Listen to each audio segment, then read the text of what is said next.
This episode is brought to you by Athletic Greens. Athletic Greens is your nutritional cheat code. Pour 1 pack of Athletic Greens into a glass of water, mix it up, slam it down, and you have your daily allotment of vitamins, minerals, and superfoods. You can now, through Wrestling Changed My Life, through this awesome offer, go to athleticgreens.com/WCML, get a 1-year supply of vitamin D and 5 free travel packs. athleticgreens.com/WCML, 1-year supply of vitamin D droplets and 5 free travel packs. You have to own the third period. There's a lot of great wrestlers for one period, and then they become average wrestlers in the second period, and then they can hardly move in the third period. We can endure anything and adapt and pivot and change. Wrestling gave us that ability. I would say nothing in life has impacted me more than the things wrestling has taught me in terms of self-reflection, resilience. Toughness. Some guys have it, some guys don't. Adversity, 100%. How to pick myself up and be a man after I failed. And everything that has shaped my life and where I'm at today would not be there without the values and basically the lessons I've learned through the sport of wrestling. For me, wrestling saved my life because it allowed me to focus and channel my energy. We're fortunate if you wrestled, because if you wrestled, natural talent helps, but it's 5% of the ingredient. It pales in comparison to heart and technique and effort. It humbled me, taught me humility. Nothing can humble you more than wrestling. I think it's the learning to adapt, right? You learn how to adapt, you learn how to solve problems. You know, if I look back at my time I spent wrestling, if it gave me one thing more than anything else, it's mental toughness. Ladies and gentlemen, welcome back to the Wrestling Changed My Life podcast, presented by Spartan Combat. This is your host, Ryan Warner. It's Thursday, August 25th, coming to you from the windy Chicago IL. Our guest today is Andy Motter, a 2-time national champ for Penn State in the early 70s. His sons, Clinton and Brett Motter, went on to wrestle at Penn. Brett was a national champ, making Andy and Brett the 4th or 5th father-son duo to win a national title. I say that because I've seen conflicting reports on if they were the 4th or the 5th. Regardless, Andy had an incredible career at Penn State. He went on to coach at Penn State, and then he went on to a successful career in business. I love this conversation. A lot of life lessons. Hope you enjoy it. Fan of the Week goes to an Apple Podcast review left on the 15th of August from our friend Jay Dubia 2020. He says, not your average sports podcast. If you're involved with the sport of wrestling and have been at one time, you need to subscribe to this podcast. Thank you so much, my friend, and thank you to everyone who's left an Apple Podcast or Spotify review. We greatly appreciate it. Now, on to the interview with the great Andy Motter. Okay, Andy Motter, welcome to the podcast, sir. Well, thanks for inviting me, Ryan. It's an honor to have you. I love going back and looking at some of the history books from when you were at Penn State and, you know, obviously familiar with your sons and what they did at Penn. I just wanted to start, though. You know, you're a Penn State legend, 2-time national champ. We're part of some of those great teams with Bill Cole. How did your boys end up going to Penn over Penn State? I wanted my oldest son, Clinton, was pretty much interested in business. Roger Reina was very interested in Clinton, and Clinton wasn't the greatest wrestler in the world coming out of high school. He ended up growing about 6 inches and 60 pounds when he was in college. So he was a late bloomer in a sense like that. And Penn's a lot closer than Penn State. So he went and got, and Wharton is about the best school you can get for business. So we were happy to be able to have him go to Wharton. And that being said, yeah, Brett was ended up being a much better high school wrestler than Clinton, but they were both very close to each other growing up, and Brett still also had an interest in business, and was able to get into Wharton, which is not an easy school to get into, and I figured out one way or another how we were gonna get both of them through that school, which we did, thank goodness. So. Yeah, I'd heard you say that even if Penn State offers you a full ride, and I believe they did to Brett, if you can get into Wharton, you're going to Wharton. That's I did say that, yes. And I told that to Roger, and I told it to Brett. I said we'll figure something out to get you through. You get into Wharton, go to Wharton, and it worked out very well for my two sons. So, and they're both very successful in what they do, and they're still involved with wrestling. My oldest son Clinton is the little league coach up there in Summit for wrestling, and his two sons are wrestling. Brett is his son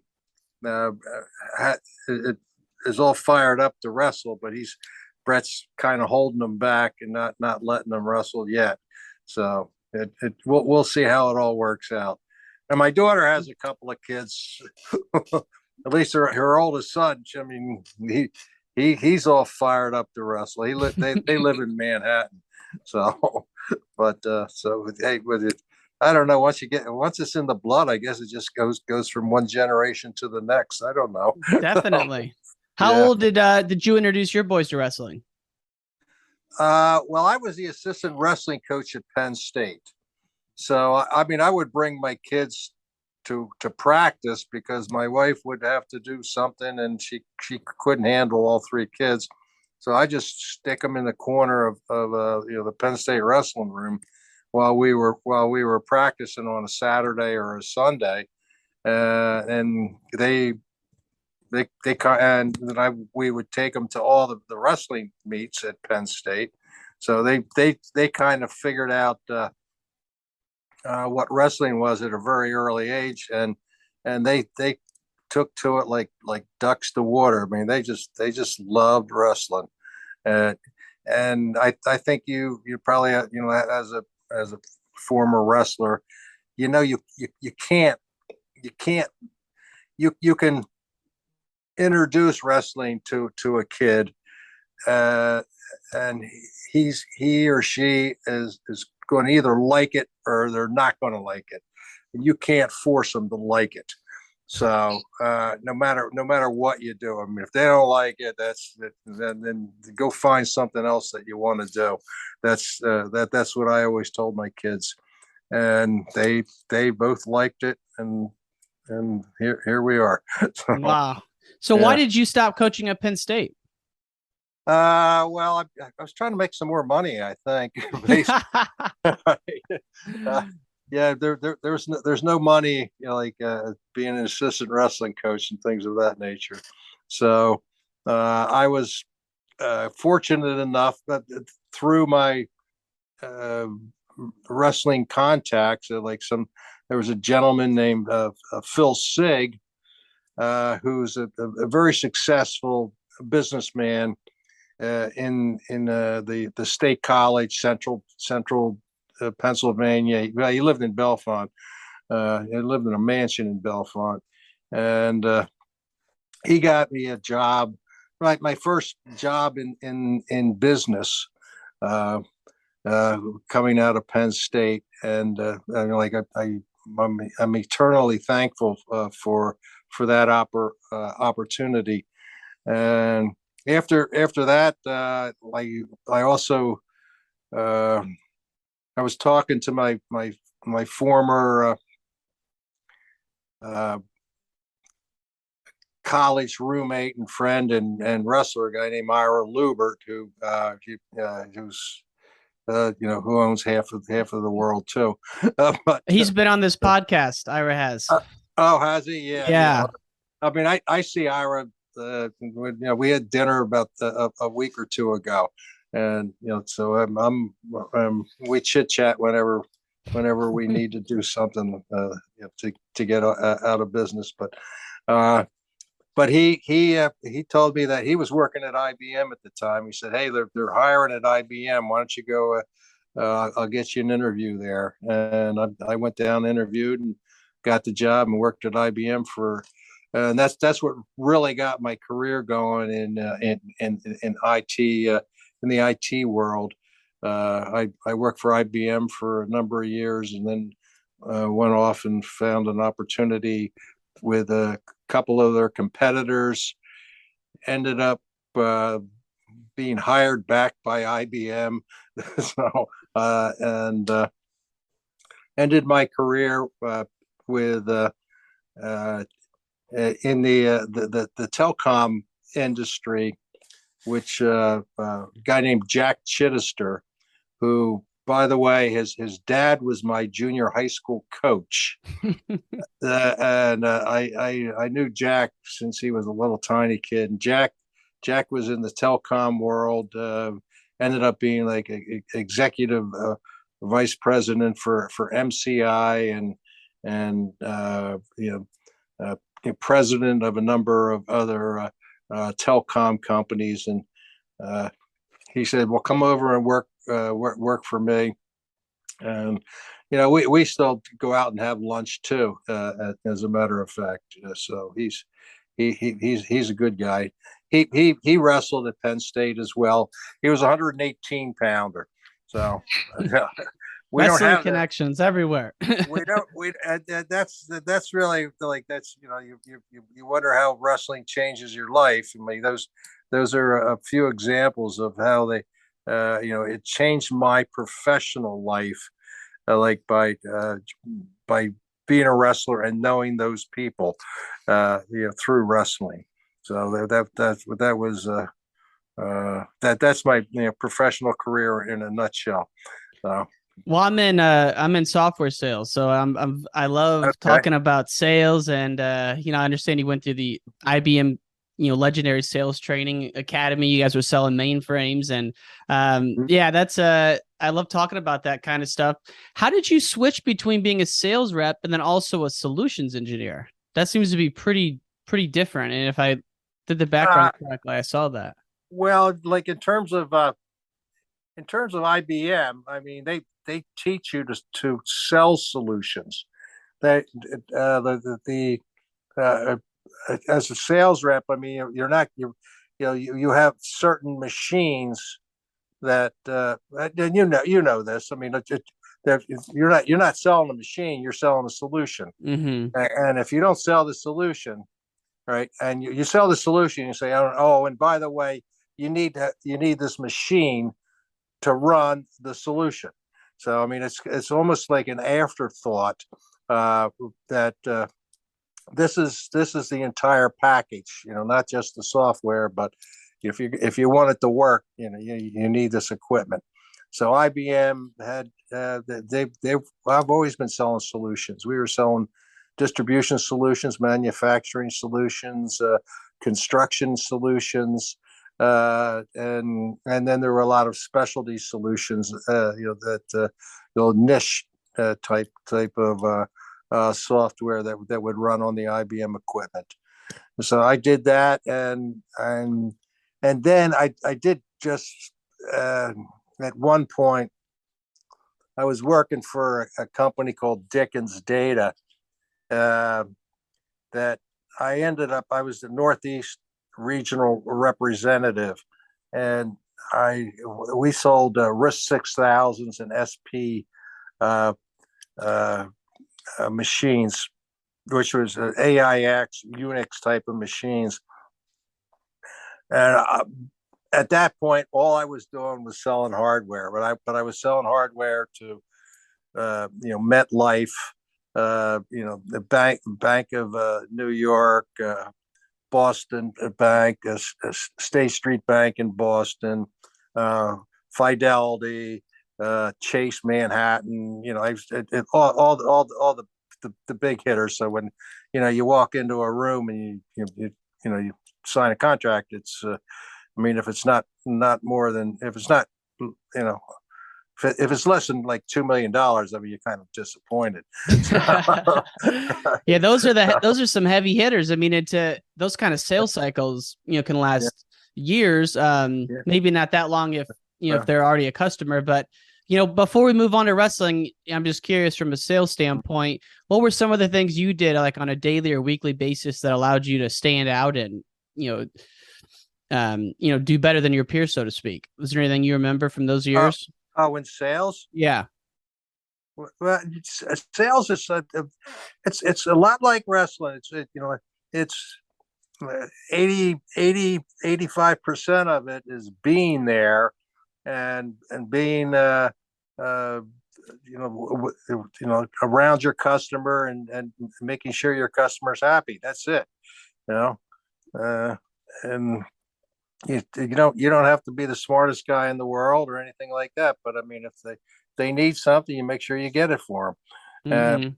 Now that's if you already have an established bunch of accounts, and that works very well. Finding new accounts, then you need to work harder, and you should get paid more for it too, by the way.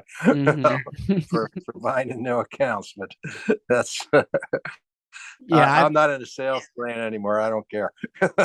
No, I often say there's a lot of parallels between sales and wrestling, and I was curious to see that you had done some selling in your life. And you mentioned Ira Lubert. He's a huge name in the wrestling world, and if you look at the Penn State community specifically, and so he was one of your teammates at Penn State, and you guys all wrestled under this legendary guy Bill Cole, the father of Rob Cole. Yep.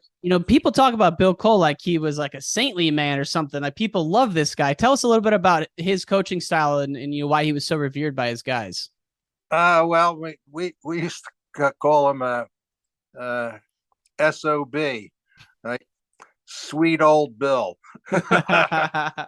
You could use SOB and other terminology though as well. But no, he was a tough coach, but he was a fair coach, and he made you do the work, and he liked to win, and he was very upset if you didn't you put forth 100% effort. There's no doubt about that. And he's just a real solid citizen. Had a wonderful family.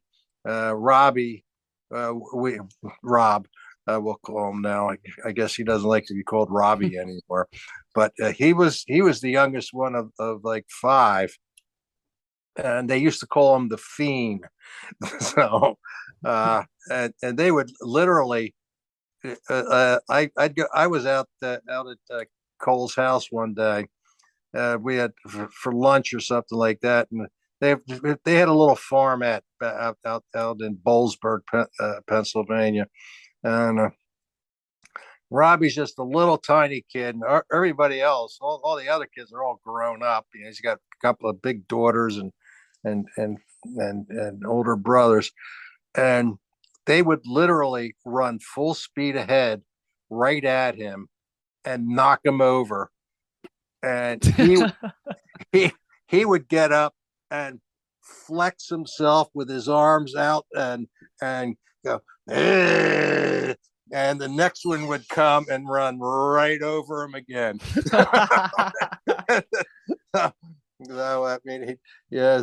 he got pretty tough quick in that family, that's for sure. So yeah, no, he tells this hilarious story when he was wrestling for UNC, and they went to UNI, which of course is where Bill wrestled for back during his years. And he was a freshman, the whole arena was, kind of talking about, this is Bill's son. And, he lost the match, but he got rode out in the third period. And from what I understand, Coach Bill Cole wasn't someone to like, get on you for losing, but he would get on you, for certain things. And afterwards, Bill Cole came to Rob and said, I don't ever want to see you getting rode again. Like, we don't get rode in this family. Like, he was a stickler for that.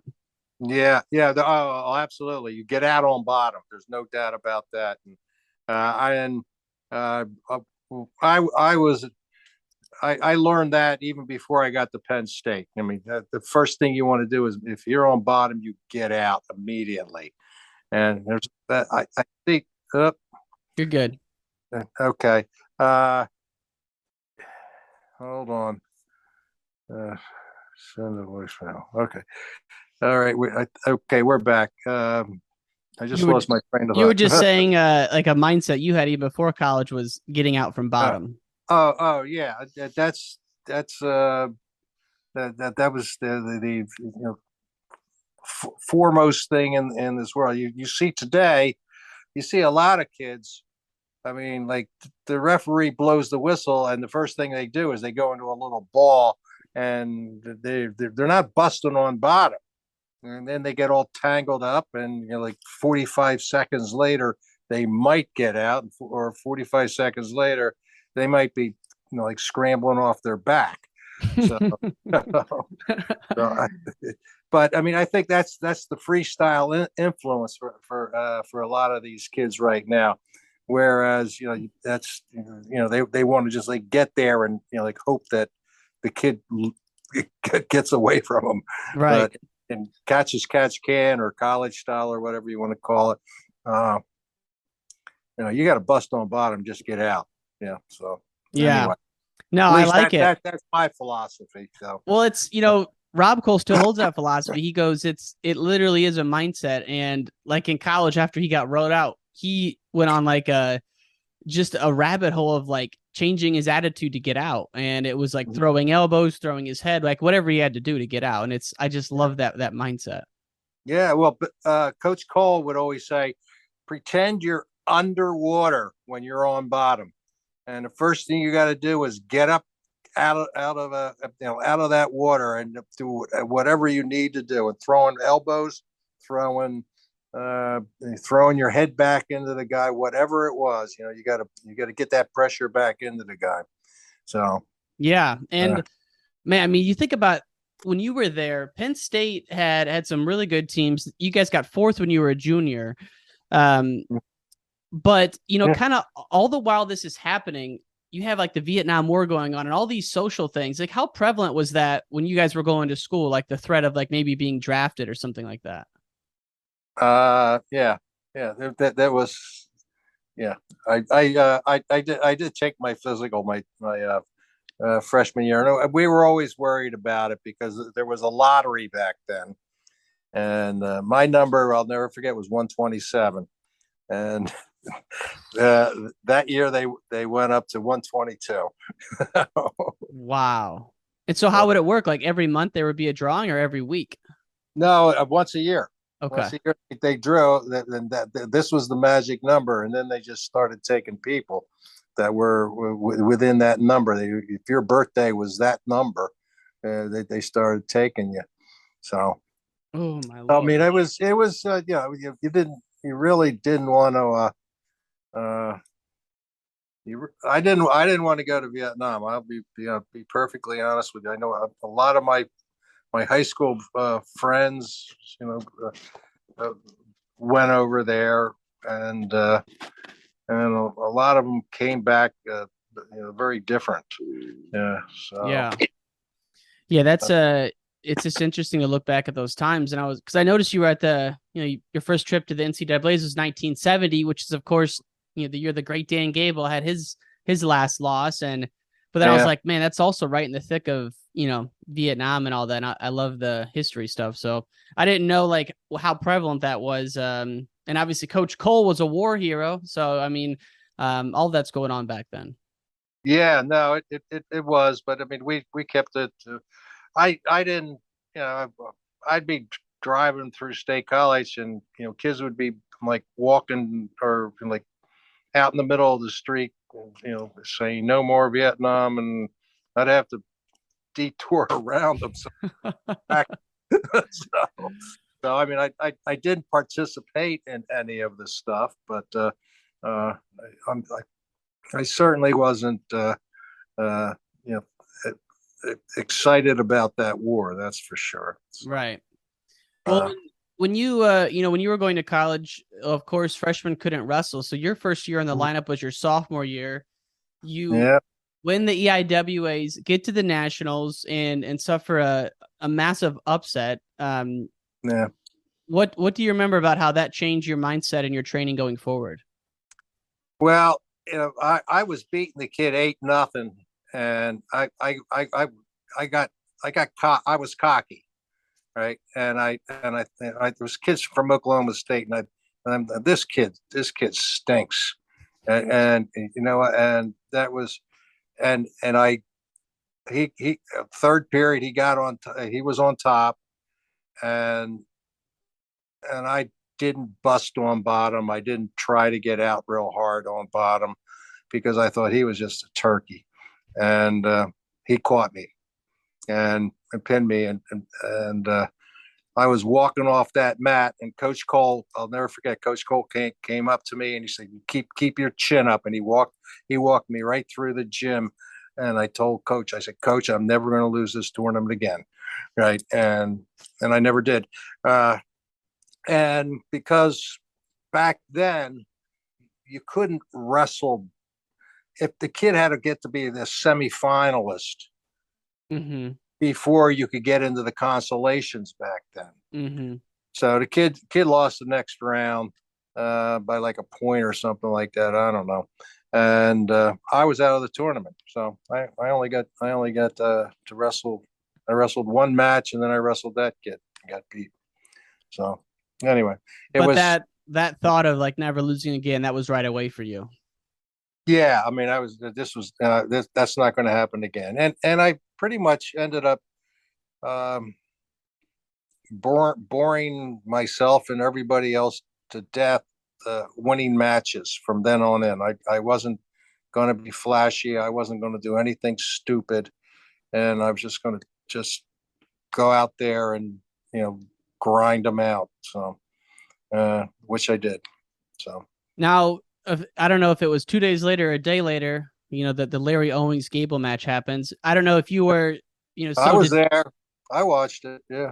What was it? Pretty crazy to see it all unfold. Yeah, it was. Well, I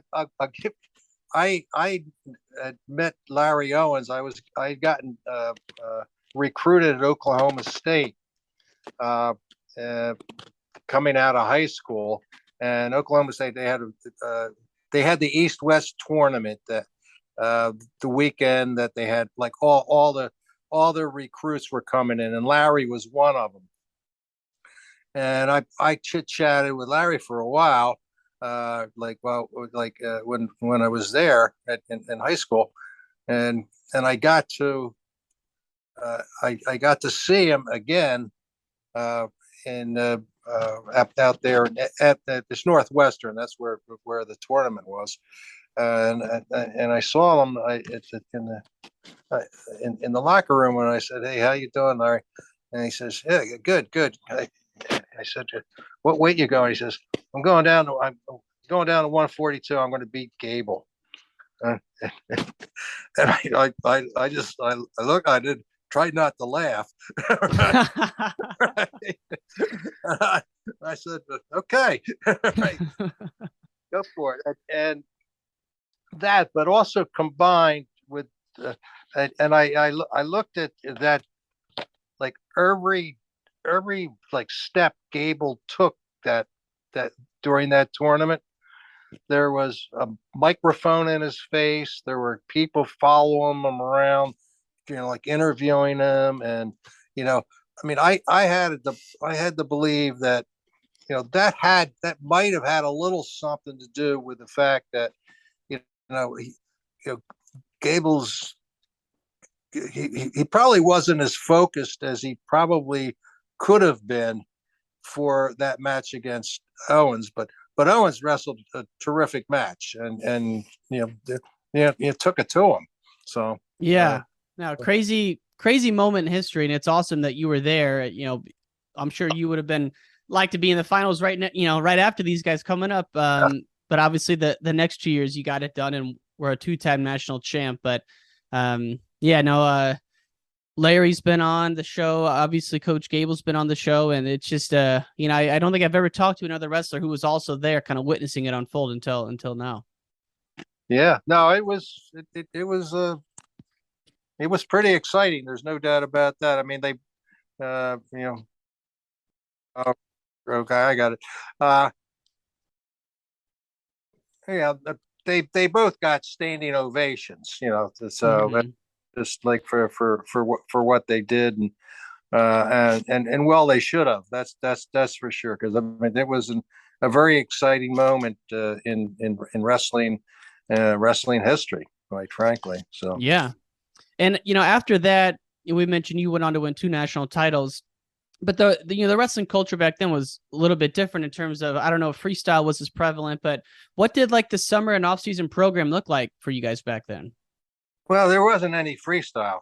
But my summer program, I was a wrestling counselor,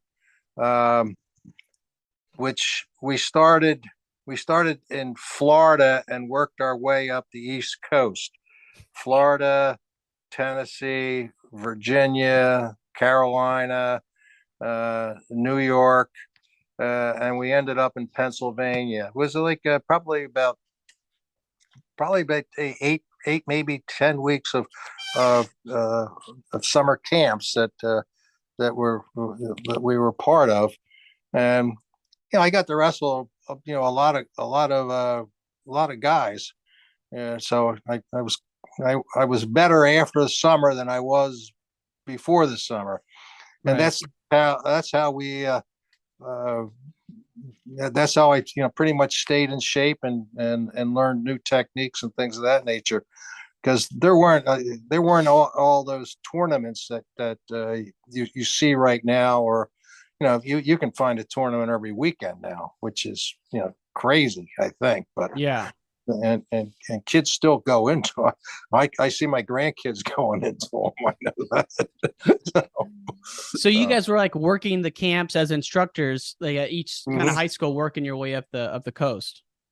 Yeah. It was fun. Like especially Fort Lauderdale, Florida. That was we had that one was the best. We were down there, and our job was to work the camp 24 hours full time. You were there, right? You were doing all the clinics. You were running it, making sure the kids went to bed, and everything else. And then after that, we had a hotel room down on the strip of Fort Lauderdale, so you can figure out that we weren't going back to camp. So, boys had some fun during the summer. Yeah, we did. That was the fun one. The other ones, we were working every day though. So right. Yeah. And and a lot of the clinicians that would come in were former national champs and things of that nature. You get to roll around with those guys, which was also fun, and kind of build up your confidence that, hey, I can stay with this guy. So right. So you mentioned the amount of matches kids have now, or the tournaments available. It's overwhelming, and there's been a lot of talk about how much kids should wrestle. You're a wrestler yourself. You've coached at the collegiate level. Your sons have been collegiate wrestlers. One was a national champ. What are your thoughts on, how many matches a kid should be having, and if it should be year-round versus part-time? Like, where do you fall on that scale? Well, I think the kids probably wrestle. Some of them wrestle too much. You have to find you've got other things in life other than wrestling. That's what you got to understand with these kids. And a lot of these, I see, I see that, like, at these tournaments, these fathers with these little kids. I mean, you're going, come on. Hey, he's just a little kid. He's not getting a scholarship tomorrow. Right? So just relax. But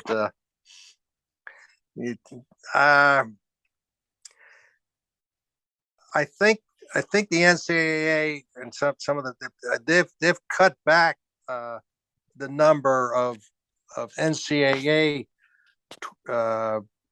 times that you're able to wrestle, which I think is healthy because I guess in the 80s it was. I mean, some of these guys were wrestling 50 times during the season.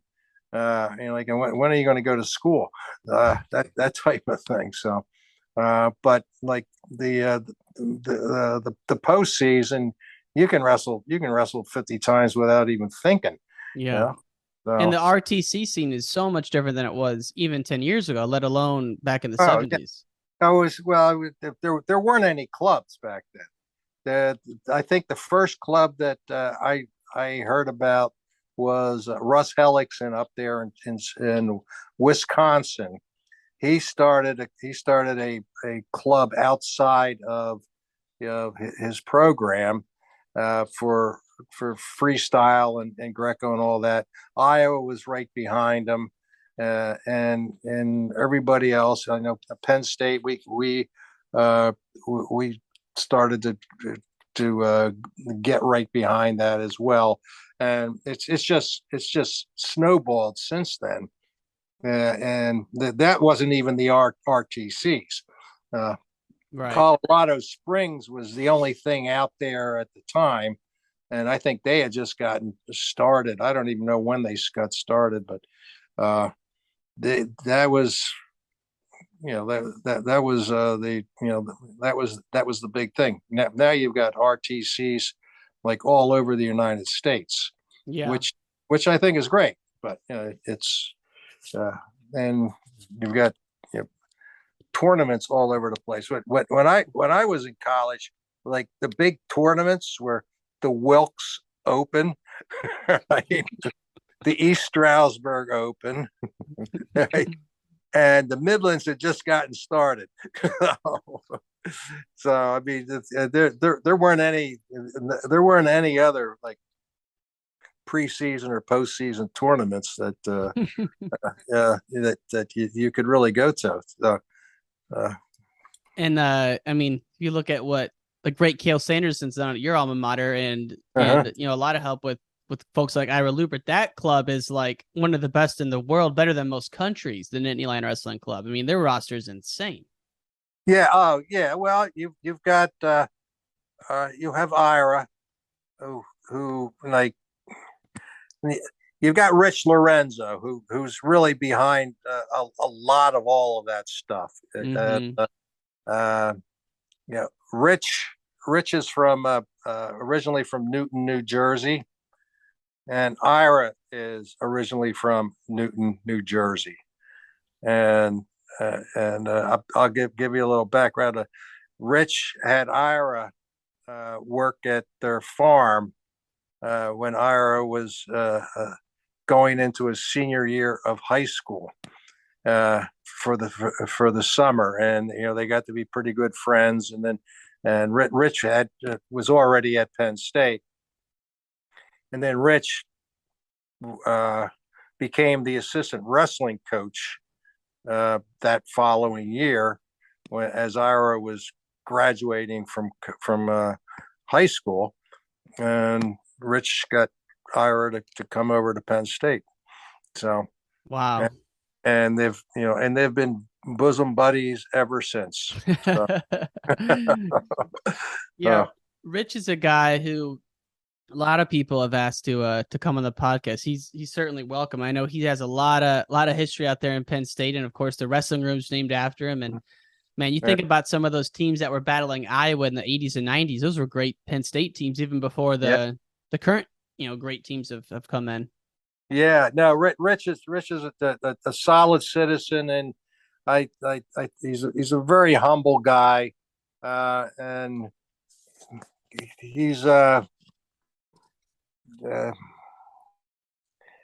he probably doesn't let's say he doesn't really want the spotlight. Okay. Right. At this time of his life. Okay. So, yeah. And he was so did you work for him when you were coaching at Penn State? I was the assistant wrestling coach. And then when Cole decided to leave coaching, Rich came in as the head coach, and he hadn't coached for 5 years. So I kind of helped him transition for the first year. I mean, and I was 27 years old. I mean, I don't even at my advanced age right now, I would not have been a good head wrestling coach. Trust me. But back then I would have been an awful head wrestling. But Rich really turned the program around and got things going. And I got him started. But he was out of touch with a lot of stuff. And I told him, hey, we need a club, and this is these guys are doing it, and you may want to talk to it. And I know he went and reached out to Russ Hellickson, who was the coach of Wisconsin at the time. Mm-hmm. Maybe the assistant coach, I don't know. And then and he started that whole process of getting people more involved and did a great job. So, and his name is certainly it's good to have his name right on top of that. So, and you know who made that happen, don't you? I can take a guess. I don't have that kind of money. Now, after you got out of coaching, we talked about earlier, you were in business for the rest of your career, and then with your sons, I'm sure you got really back into wrestling. And then, of course, they were both at Penn during 1997, and I always bring this up to Coach Reina, that EIWAs at Penn in 97 must have been one of the most exciting events to be a part of. What are your memories of that tournament? Oh, the most exciting time for me was where was it? Syracuse.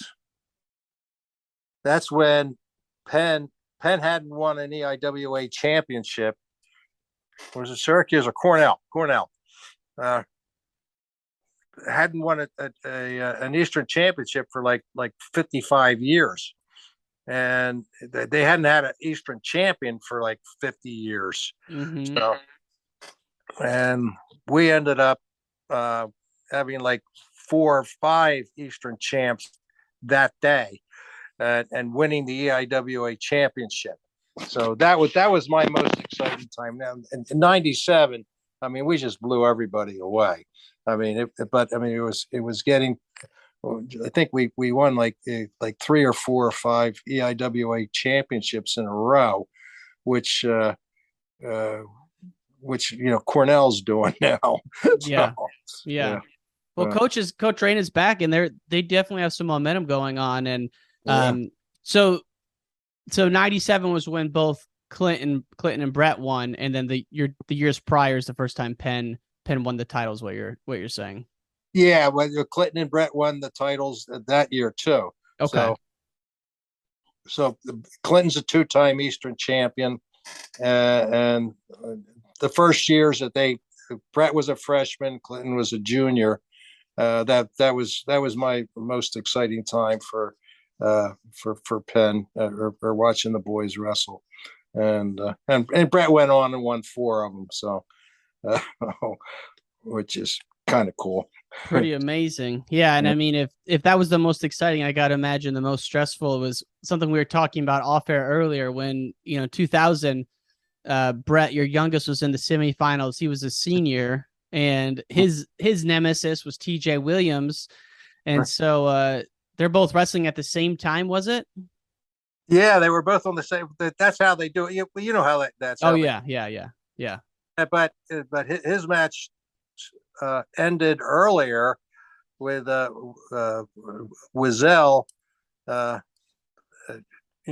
took him down in overtime for sudden victory, and that was the end of T.J. Williams, and Brett saw that, and then it gets reversed. Like I said, and if the kid had ridden him out, he would have lost his riding time and then lost the match. But that didn't happen. So what happened in the finals? He went. He hit Wazell with a throw by double and drove him down with about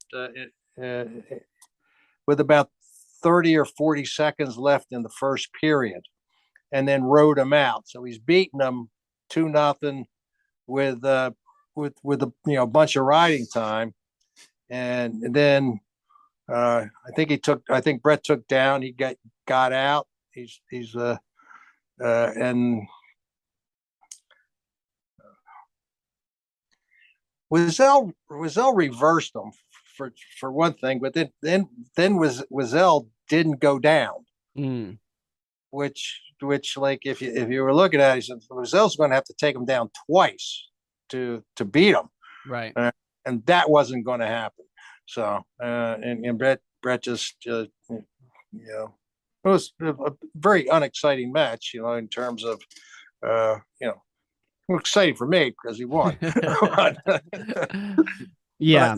I think it was like 5-3 or 5-2 that Brett won, something like that. So, but that was, that was a nice culmination to Brett's career. That's for sure.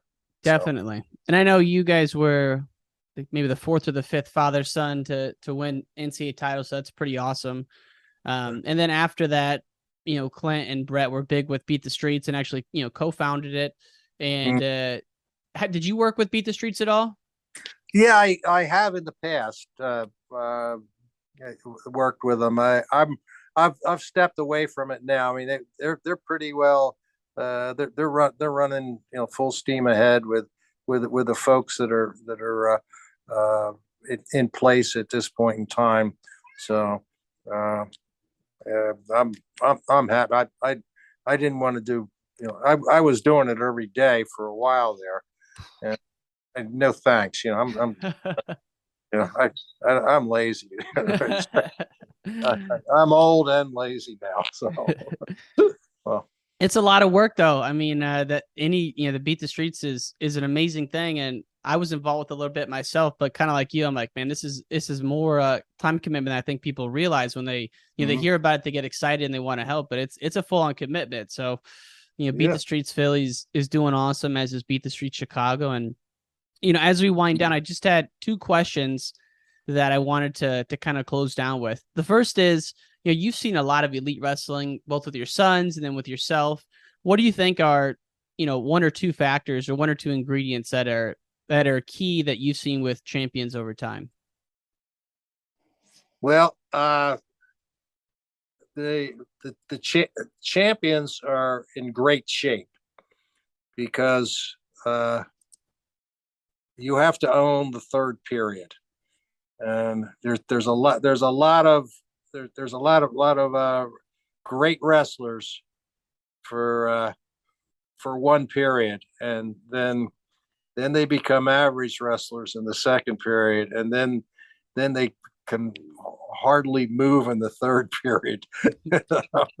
So you need to be in that terrific shape to be able to go all 7 minutes. It used to be 8 minutes, but now 7. But so that's one thing, and the other thing is the mindset. You have to never doubt your abilities, and be absolutely focused on what you want to do, and win. They're just there's no other option but win, and that like if you're like if your mother walks out in front of you, you're going to beat her up to get that win. So it's that kind of mentality, and it's that kind of conditioning that you need, I think, to be successful in wrestling. The moves, you're Yeah. Well, you get right down to it. You look at a lot of it. You got singles, you got doubles, you got stand-ups, you got sits, you got some pinning combinations, and you learn those 6 or 7 moves, right? Well, you're going to be a champion. I mean, you don't need to know all the other little tiny, like other things, but. I love how you simplified it. It is that simple. Sometimes wrestlers like to overcomplicate it. Yeah, it's pretty basic stuff. So, yeah. And then the other thing is you talk about the mindset. Did you ever have any issues with like self-doubt or anything like that? And how'd you overcome those? Well, everybody has self-doubt. And as soon as I would even think about doubting myself, I'd start slapping myself. So saying, get that out of your brain, you idiot. And just go forward from there. So I love it. That's really what you have to do. So last question for you. The podcast is called Wrestling Changed My Life. You mentioned earlier that relationships from wrestling are a big part of it, but if you had to take it one step further, how has wrestling shaped or impacted you, whether it's through coaching, business, parenting, whatever? Well, it's changed me through parenting and through business. I mean, I got a lot of doors open to me because of my in my professional life because of wrestling. I met my wife of over 49 years now because of wrestling. My all of my children, my relationship with my children is very strong because of wrestling, and that even includes my daughter, who doesn't wrestle, but I mean we used to drag her to all the wrestling matches. Right? So we bonded in that regard, and she loves her two brothers. So. It's a nice family affair in that regard.